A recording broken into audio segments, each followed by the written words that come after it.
Welcome back to CFI, Credit, Finance, and Investing. In today's video, we're going to talk about the steps that I take when I'm buying a car. Usually, when I'm buying a car, I will look at used vehicles. I don't typically buy a new vehicle for a couple of reasons, and we've touched on those in other videos, but the highlights are, when you buy a new car, when you drive it off the lot, it is no longer a new car. It is now a used car, and the depreciation on a new car can range from up to 20 to 40% are the stats that we've seen in some of the other things that we've looked at. So without going too much further into that, I want to talk about briefly trade-ins.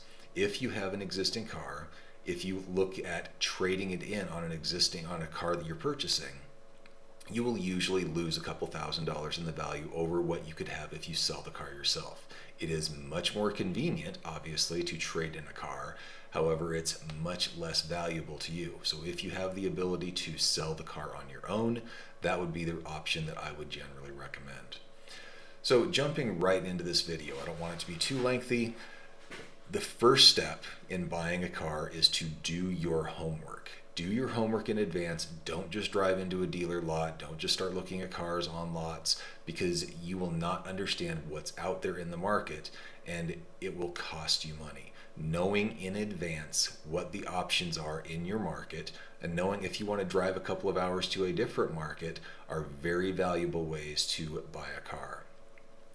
Another option, once you have done your homework, something that I have literally done and it has saved me thousands of dollars, is either on my phone, I will save the cars that I'm looking at and be able to pull them up at the dealers, or I have physically printed copies of cars that are for sale and taken them with me when I go to look for cars. What this does for me is it gives me incredible negotiating power. Knowing what's out there and even being able to show a car salesman or their manager what is on the market helps me counter the argument that I frequently come across of, there's nothing else in the market at this price or you'll never find anything like it. If I have multiple cars in hand with advertisements of available cars, it takes away that argument from the car salesman.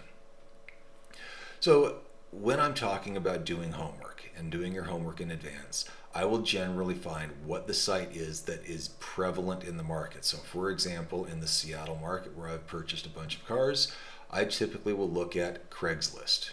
For whatever reason, Craigslist is where a lot of cars are sold.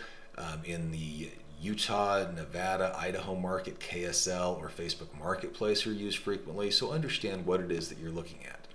Right now I have up the Craigslist cars and truck site, and I've done a quick search for the Ford F-150, one of the most popular trucks for sale on the market today.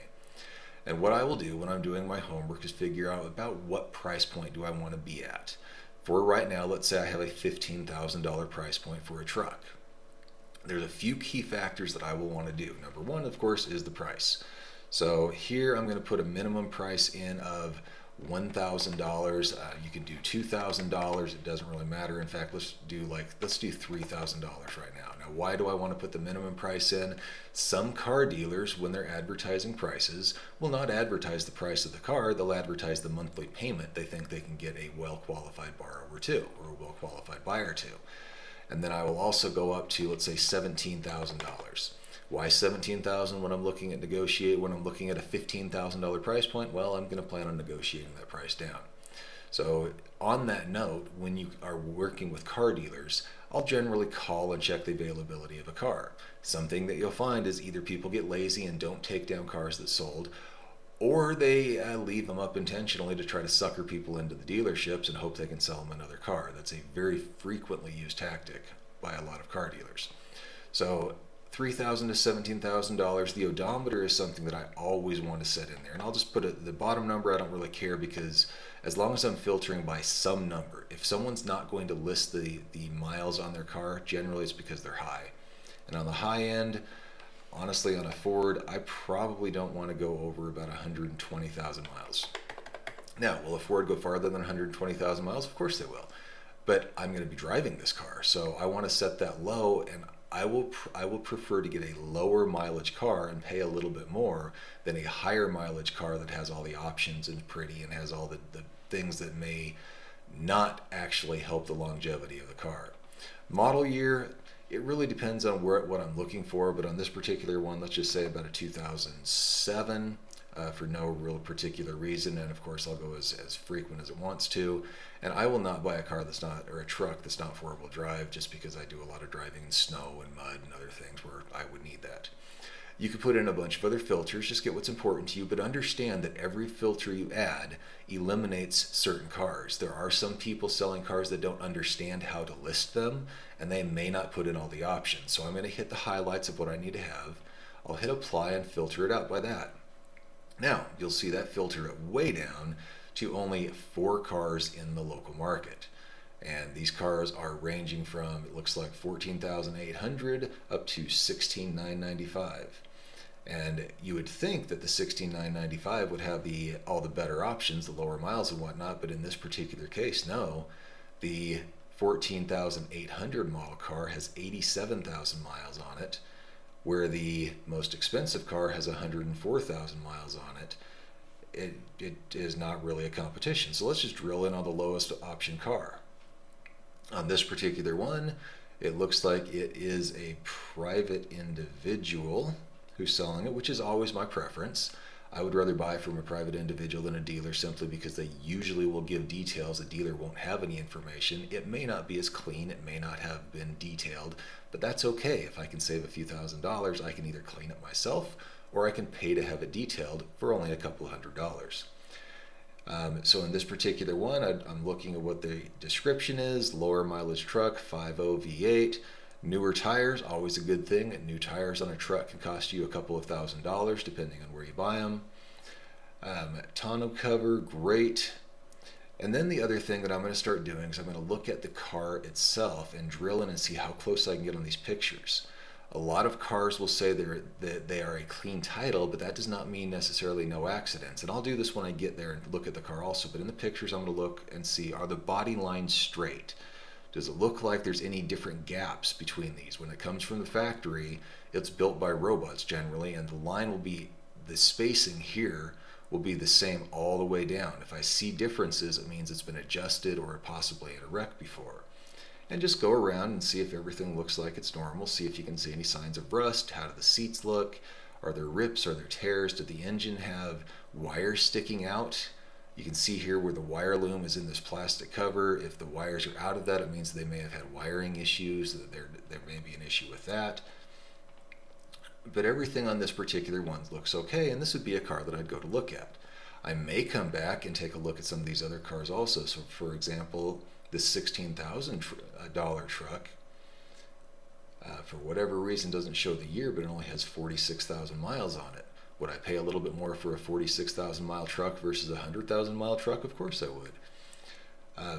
So in this particular case, we come in and find out it's a 2010 versus a 2011. Well, that's going to be very comparable typically. 46,000 miles, one owner. Now that's difficult to verify, but you can do some VIN searches, either a Carfax or a vehiclehistory.com or a vincheck.info, or all sites that you can plug the VIN in and go take a look at it. Tires have less than 3,000 miles. So again, this would be a truck that I would go look at and see if everything looks good in person. So this is the initial research phase. And as you're going through the initial research phase, sometimes people will say, well, have you looked at Kelley Blue Book? And what I would say in these situations is, sure, it's okay to look at Kelley Blue Book, but Blue Book is almost irrelevant in today's market, where you have multiple options to go look at actual cars for sale. What Blue Book does is it tells you where people have bought and sold cars for before historically over a broad period of time and in a geographic area, theoretically. But what Blue Book does not do is it doesn't show you what actually cars are trading for today, and I've seen it be off by several $1,000s. So this is Kelley Blue Book. There's also NADA that people look, and it varies by market on accuracy, but in this particular case, let's go ahead and come in and look at price a new or used car. And let's just go ahead and take the 2010 that we were just looking at, Ford F-150, and let's go with the crew cab.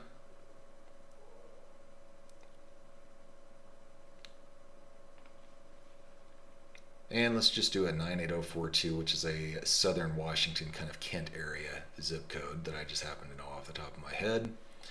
And then we want to get into the details on this car. So you'll see you have a few different options of see cars for sale, which is a valuable one, but in this particular case, let's go ahead and build and price. And again, it held the 2010 value, so we're going to come in and we're going to look at this and say, okay, well, we've got a XL pickup 4x4, the XLT, which is a higher end. You'll notice that says lower price, the XL pickup 4x4 here. So let's just take a look and see if this car gives us those details.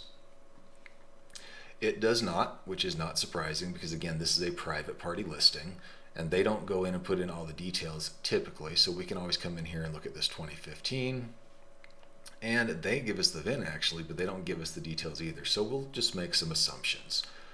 We'll go with the XLT. It's a little higher end, 6.5 foot bed.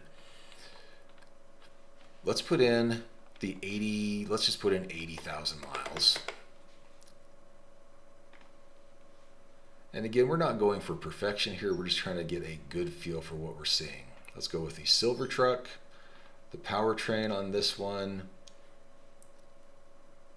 Interesting, they don't have the 5.0 that we were looking at. So let's go with the closest 5.4. Four-wheel drive, of course, as I mentioned. It does not have the FX2 Sport. I don't believe it would have the advanced track. These are all details that you could look up. Most of the older cars are not going to have a keyless start. They may have a sliding rear window. They should have air conditioning, and by the way, you'll want to test that. And most won't have a power sliding rear window, but they will have a sliding rear window. But again, verify those details because all of these will either add or detract from the price, at least on the Blue Book. Now, you'll find when you trade in a car, dealers don't typically give you benefits for the option. And when you're buying a car, you may or may not care about some of these options. So just take a look at them, make sure that you know what you're getting. And we'll come in and just say, okay, well, these are pretty much the standard options. This one of those did have a tonneau cover, so let's just throw that in for poops and giggles. Hit next. And this gives you a few different options. Are you buying from a dealer? Are you buying from a certified dealer or a certified car from a dealer or buying private party? Let's just leave it as buying from a dealer. Actually, let's take it to buying from private party. And let's go with a very good condition.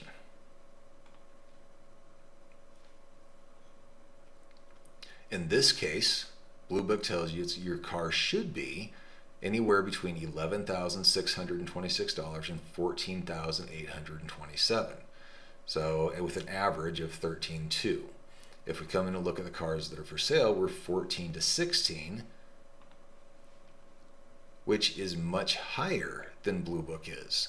Now, you could go and try to argue with the private individual and tell them that their price is too high, but unless you have actual data, you may find that they're not going to budge on price. And most of the time, dealers will not budge on price if they know cars are selling for that in the market. So that's where it comes in handy to actually have physical cars for sale that you know in the area that you can buy at that price. And then it gives you a very good amount of negotiating power. So what other things do I look at when I'm buying a car? Now, I've mentioned doing your homework. You go out, you do the homework first online. You can make phone calls. Websites are available. There's Auto Trader. There is Cars.com. There's Facebook Marketplace. There's KSL in the certain Western states that they're operating in. There's sometimes niche market sites that you know if you live in the area. So find out what those are. Do your homework in advance. Once you've done your homework, go look at the cars. Don't necessarily plan on walking away with the first car that you see. You need to do your homework. You need to see the cars. When I'm looking at cars, I will look, as I mentioned, at body lines. Body lines are important because it's very difficult to get a car that's wrecked to have similar body lines to a factory robot installed body. So that's the first thing that I do. Then I will look at the car for signs of rust, especially in some of the Midwest states or colder states where you get a lot of snow and ice, where they use chemicals or salt on the roads. That will erode cars very quickly. It'll erode the exhaust lines, drive lines, anything underneath the car if it's not undercoated or treated. So don't be afraid to get on your hands and knees, look underneath the car, even crawl underneath the car if you think that there's something shady or hokey going on, and make sure that car does not have anything more than surface rust. Or if it does, you have that fixed by the dealer, or you get a significant price discount, because that will only continue and you need to get it treated. Look for leaks. And a lot of times if it's a dealer, they'll move it around. If you're buying it from a private individual, check the driveway. You'll see if there's any leaks underneath or around the car. If they've moved the car, you'll be able to tell. Or look on the underside of the oil pan and the transmission, the body rails. Look and see if there's leaks of the fluid, and you want to find out if it's a problem. Little leaks on old cars is not always a big deal, but they also could be a sign of something else going wrong. Oil, of course, is generally the oil color or black. Transmission fluid is usually red. Green is going to be, at least in a lot of your American cars, green will be antifreeze or coolant. Understand what it is that you have. Now, when I'm looking at a car also, I want to make sure that I see it at a cold start. I don't want it to have been driven recently within the last couple of hours by the owner. I want to see how it starts when it's been sitting. Best case, overnight, especially if it's cold, because that's where you'll generally find a lot of the problems. You can hear when it starts. If it has trouble starting, it's going to have trouble starting for you. Once I get it started, I want to just listen to it, let it run for a while, let it sit for 5-10 minutes while it's running. That gives you a good chance to see how the car heats up. You can mess around with the radio, make sure the radio works, there's no blown speakers, make sure the windows all go up and down if they're automatic. Most cars today have automatic windows, there's not a lot of hand rolling windows. Make sure they go up and down smooth and at the same speed all the way through the cycle.